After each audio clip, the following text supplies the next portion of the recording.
ये जो आप कैंपस देख रहे हैं उसके महिला पद में बहुत खुश हूँ। मैं चाहूंगी कि विद्यालय और ऊंचाई की ओर जाए, बच्चे और आगे बढ़े और सभी का सपोर्ट मिले, ये मैं कहना चाहूँगी। मैं मनोज कुमार इस विद्यालय में प्रधानाध्यापक के पद पर पदस्थापित था 2016 से और आज 31 बहुत ही सुदृढ़ हुई है। जहां आप खड़े हैं वहां बरसात का पानी लगता था, लेकिन मैंने अपने व्यक्तिगत प्रयास से आर के महाजन साहब से मिलके, उस समय वो शिक्षा विभाग के हेड हुआ करते थे, किचन से और 2 यूनिट शौचालय था, इसमें मिट्टी भराव का काम के लिए उनसे रिक्वेस्ट करके फंड मंगवाए और चार्ज किया गया। फिर एक विधान पार्षद को पकड़कर वो किए थे और अक्टूबर 2023 में हमारे शिक्षा विभाग के पूर्व हेड के पाठक सर भी यहाँ आए और उन्हीं के प्रयास से आप ऊपर जो देख रहे हैं प्री फैब एक बना हुआ है और बाउंड्री बहुत लो था, वो बनाया गया। काफी प्रसन्न होके यहाँ शिक्षण व्यवस्था को देख के यहाँ से गए थे और मेरे द्वारा जो जो चीज बताया गया सारे को उन्होंने इम्प्लीमेंट करवा दिया और तब से हमारे स्कूल की शिक्षण व्यवस्था बहुत सुधरी है। एक ही कमी है अभी शिक्षकों की, 750 स्टूडेंट हैं, मात्र 9 शिक्षक यहाँ पदस्थापित हैं। हम आशा करते हैं कि सरकार भविष्य में और शिक्षकों को पदस्थापित करके जिस जगह पर स्कूल है उसको और सुव्यवस्थित करेगा। इस स्कूल का इतिहास है 1928 में ही ये स्थापित हुआ था और 1937 में मध्य विद्यालय में कन्वर्ट हुआ। 1956-57 में श्री लालू प्रसाद पूर्व मुख्यमंत्री यहाँ के स्टूडेंट क्लास 3 में थे और यहाँ से 5वीं तक की पढ़ाई उन्होंने यहाँ तक से की। यही इतिहास रहा है इस विद्यालय के और आज हम बहुत गौरवान्वित महसूस कर रहे हैं कि हमारे बीच श्रद्धेय डॉक्टर सीपी ठाकुर साहब, उनके लड़के दीपक जी और हमारे माता पिता सारे आज उपस्थित हैं और बहुत ही गौरवान्वित हुई है कि ये हमको सम्मान आज जो मिलता है। सर, आज आपके विद्यालय में बच्चों के लिए क्या संदेश देंगे? बच्चों से मिलके हमने उसको आगे अनुशासन में रह के अध्यापन कार्य करने के लिए कहे हैं कि आप मन लगा के पढ़िए। अभी जो बात आपको समझ में नहीं आ रही है वो आगे चल के उस पर पछतावा करेंगे, इसलिए अभी से सुधर जाइए और अध्यापन कला को आप सीखिए और अच्छे जीवन को में जुड़िए। आपके माता पिता मध्यम दर्जे के हैं, गरीब के बच्चे ही लगभग इस विद्यालय में पढ़ रहे हैं। कोई टेम्पू चालक है, कोई ठेला चालक है, कोई सब्जी बेचने वाला है। आज उसके दिन को आप तभी सुनिश्चित करेंगे जब आप एक अच्छी शिक्षा ले पाए। आपके आंख से आंसू आ रहा है, आपके आंख से आंसू आ रहा है, किसी की आंसू है या कोई संघर्ष रहा आपका? नहीं, मेरे खुशी का आंसू है क्योंकि इसके पहले भी जब मैं शिक्षक नहीं था तो भी बिहार शिक्षा परियोजना में कॉन्ट्रेक्चुअल सर्विस में सहायक कार्यक्रम पदाधिकारी के पद पर था। उस समय हमने गया जिले के रिमोट एरिया में वजीरगंज और कोच में 100 अपना विद्यालय लड़कों के लिए और 100 अंगना विद्यालय की स्थापना किए थे। जहां तक शिक्षा नहीं पहुंच पाई थी वहां तक हम शिक्षा पहुंचाए थे। फिर हमने बिहार लोक सेवा आयोग के माध्यम से हमारी बहाली शिक्षक के रूप में कॉन्ट्रेक्चुअल पोस्ट को छोड़ के हमने इसमें ज्वाइन किया और उसी लगन से काम किया जिस लगन से पहले काम था। Thank you sir.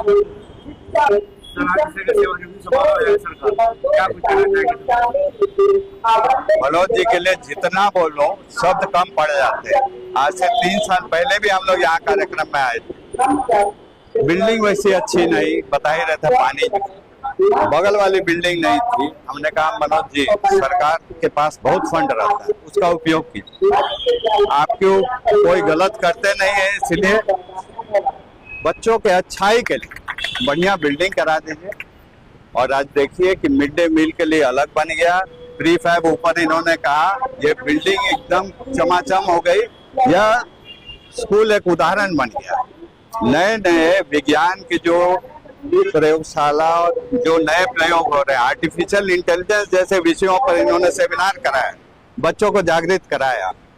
मनोज जी ने हमेशा नई तकनीक लाए पढ़ाई में और आज ये बहुत ही सफल स्कूल के रूप में स्थापित हुआ। आज जब इनका विदाई समारोह हो रहा है, हमारे आंख नम हो रही है कि आज हमारे भाई जा रहे हैं, लेकिन दूसरा कोई ध्वजवाहक रहेगा, इस परंपरा को आगे बढ़ाए।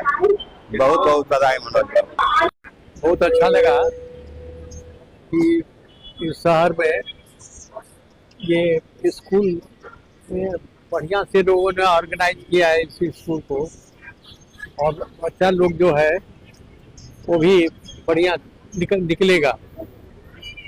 मैं खुद जो एक बड़े गांव से आता हूँ, एक दुबहा गांव है मुजफ्फरपुर जिला में, तो उसमें क्यों कहता हूँ बड़े गांव में केवल एक आदमी मैट्रिक पास किया था हमसे पहले। और तो मैं जब कुछ बड़ा हुआ तो मैंने कहा अपने पिताजी से कि मैं पढ़ूंगा और जो भी कठिनाई होगी उस कठिनाई को सामना करूंगा।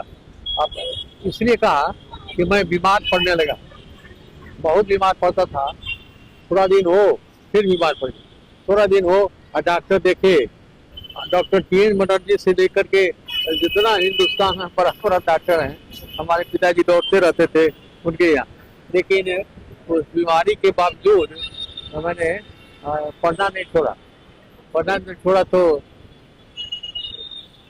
हमसे पहले जब एक ही आदमी मैट्रिक पास किए हुए थे, तो हमारे लिए बहुत मुश्किल था उस गांव में कि दूसरा मैट्रिक हम पास करें। तो फिर मैट्रिक ये पास कर गए, और तब हुआ कि अब मैट्रिक पास कर गए और 9th क्लास में जाके हमारी बीमारी छूटी तो मैट्रिक तो पास कर गए। जितने करे पढ़ते रहे, बीमार भी पढ़ते थे और पढ़ते भी थे, तो मैट्रिक पास कर गए। तो हुआ कि अब क्या किया जाए, तो हम IAS के लिए नाम लिखाए साइंस कॉलेज। तो आपसे भी बुजुर्ग एक आदमी थे, तो वो बैठे हुए थे और कुछ हमारे विषय में वो जानते थे। तो कहा कि वो ठीक है, तू आपको बोला है कि तुम बउआ ये काम मत करो, तुम बहुत बीमार पड़ते हो, तो तुम डॉक्टरी में जाओ या IAS वगैरह में जाके तुमको क्या होगा। तो हम बदल दिए और डॉक्टरी की ओर चले। तो डॉक्टरी की ओर हम MBBS पास किए, उसके बाद MD पास कर गए। पोस्ट ग्रेजुएशन होता है MD यहाँ का, वो पास कर गए। तो फिर हुआ कि भाई बहुत आदमी इंग्लैंड से ये MD कर लेता है इंग्लैंड से, अच्छा है।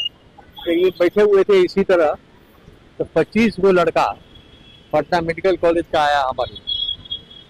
हमने क्या है वो, तो कहा कि भाई साहब, हम आपको सुने हैं कि आप विदेश जाना चाहते हैं पढ़ने के लिए। तो हम कहते तुम लोगों को क्या उसे लगता है, कहा कि हम लोग भी जाना चाहते हैं। तो हम कहे ठीक है, आप चलिए, तो क्या करना है, तो कल चलिए टिकट कटाने कलकत्ता से। हम चले गए उन लोग के साथ, वो लोग भी टिकट कटाया, हम भी टिकट कटाए, और सब हम भी चले गए इंग्लैंड, और वो लड़का सब भी गया अपना। तो जब MRCP हम कर गए, एडिनबरा से भी या लंदन से, दोनों जगह से जो कर गए, तो हम आने का टिकट कटाए। तो सब लड़का आया, आप मत जाइए इंग्लैंड में, आपका हम लोग सब लोग सर्विस वगैरह के लिए इंतजाम किए हैं, यहीं रहिए, हम लोग गाइड करते रहिए। अब नहीं, हमारा घर में कोई नहीं है, इससे हमको जाना है, और तुम लोग अब और पढ़ के IE करके फिर तुम लोग भी आ जाना है हिंदुस्तान।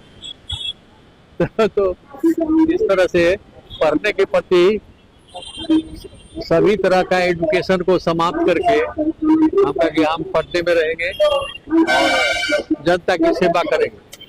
तो अच्छा हम जीवन रहा, और हम सोचते, हम यही हमेशा सबको कहते हैं, स्कूल के हेडमास्टर, कॉलेज के प्रिंसिपल, कि पढ़ाई का सिलसिला अच्छा रखे।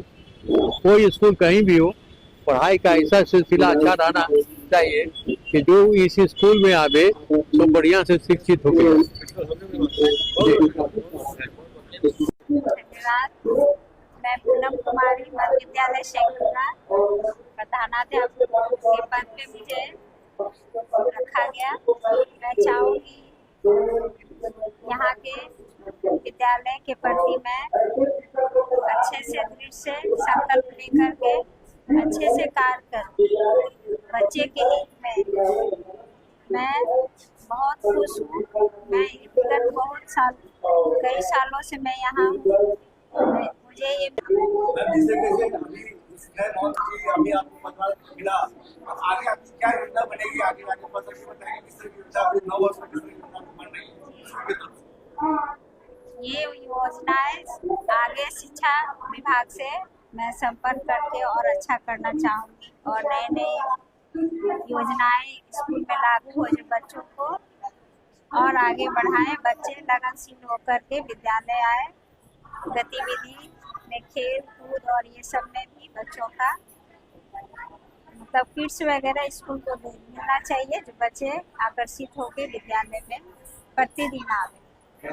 जी इस तरह का प्रशासन माहौल बनाए। जी बच्चे यहाँ के बच्चे तो हमेशा यहाँ अच्छे ही आते रहे हैं, बहुत खुश रहते हैं। यहाँ का पढ़ाई लिखाई सब अच्छा, हमारे शिक्षक सभी बहुत सपोर्ट करते हैं।